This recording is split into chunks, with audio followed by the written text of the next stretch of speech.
Coming up tonight in news. The Prime Minister gives his take on the pace of BPL restoration efforts. That story coming up. Small business owners say that their businesses are greatly impacted by the lack of electricity. That story straight ahead. NEMA releases request of replacement forms for residents affected by Matthew. What you need to know about the process. Plus, police investigating a murder on Meadow Street.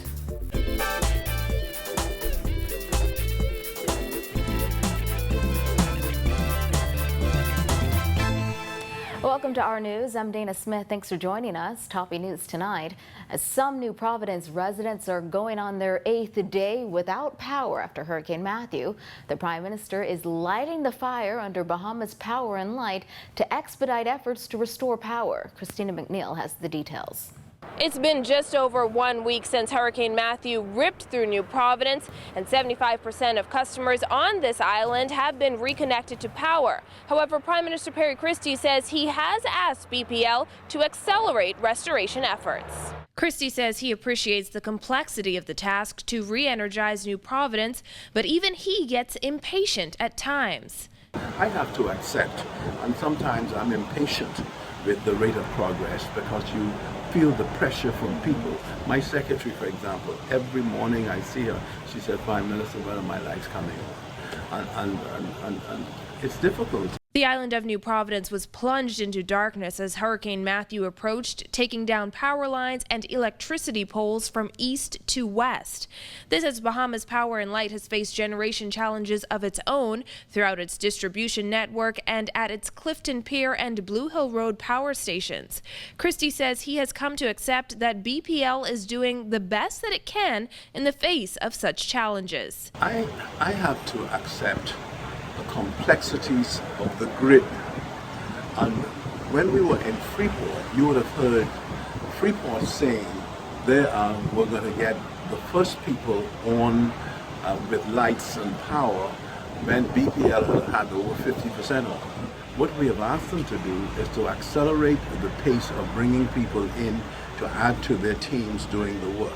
And so the first team from Cayman came, the teams from Barbados, Trinidad, Jamaica, Belize, and Dominica are on their way in. BPL CEO Pamela Hill recently told the Nassau Guardian that Power Secure will double resources made available for BPL's restoration efforts in a move to get as many customers reconnected in the shortest period of time.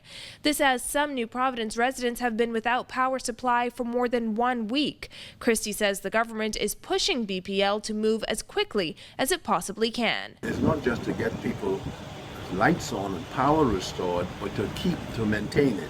And so the teams that are coming in to consolidate the workforce and to ensure that here and in Andros and even in West End, if we have to supplement the work down there, we have enough people in place to be able to bring about restoration in the shortest possible time. Reporting for our news, I'm Christina McNeil.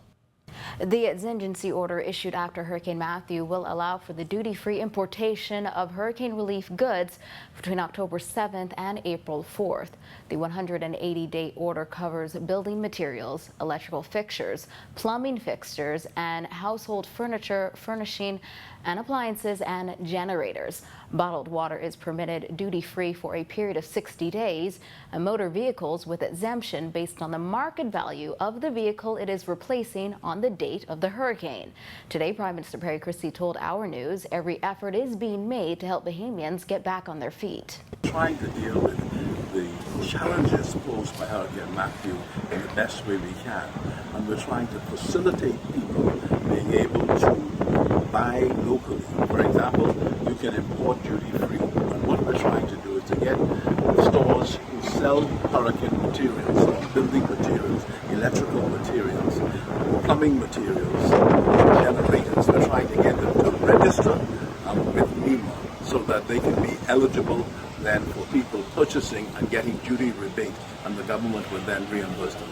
The Prime Minister met with Financial Secretary Simon Wilson this morning to determine the best way to spend and account for the money in the wake of Hurricane Matthew. Wilson says while the approval process is a lengthy one and may be frustrating, Bahamians should rest assured the information they provide will be kept in the strictest confidence.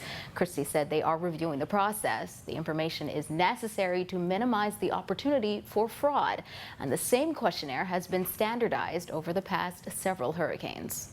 But we have to be able to learn from the experiences of a hurricane.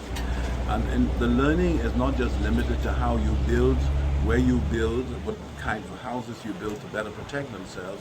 It is also the process of administering funds and the process of preparing and the aftermath of a hurricane. So data protection rules apply.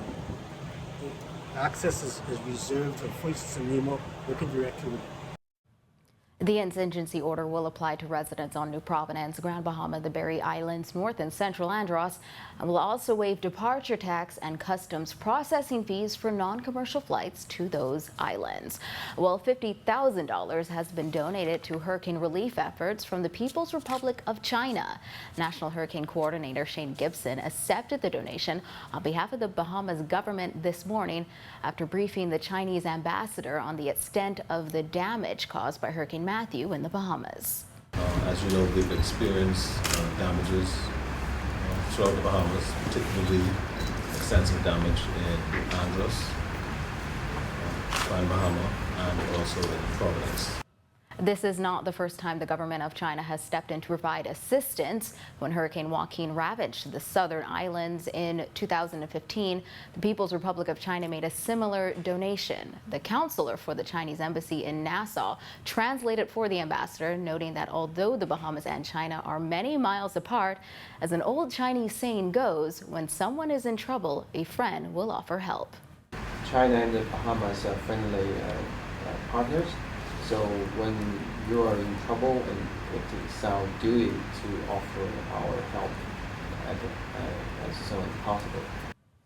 Well, police in the capital are investigating another murder after the body of a young man was discovered at a construction site this morning. Police at the scene told reporters a passerby found the body, which had multiple gunshot wounds, and alerted authorities. Shortly after 7 a.m. this morning, a young male was found in a building under construction by a passerby. On examining the male, we discovered that the male was shot. The man's body was found in a building located on Bain Street off Meadow Street. Police did not release the identity of the victim and cannot say how long the body may have been lying there before it was discovered. We do not know. Our detectives, like I say, they are early in the investigations, and as the information unraveled, we'll be able to tell you more. Dean said police this morning were trying to determine if the young man was known by residents of that area. We are doing door-to-door in the community to determine if the individual lives here or if he lives in another community.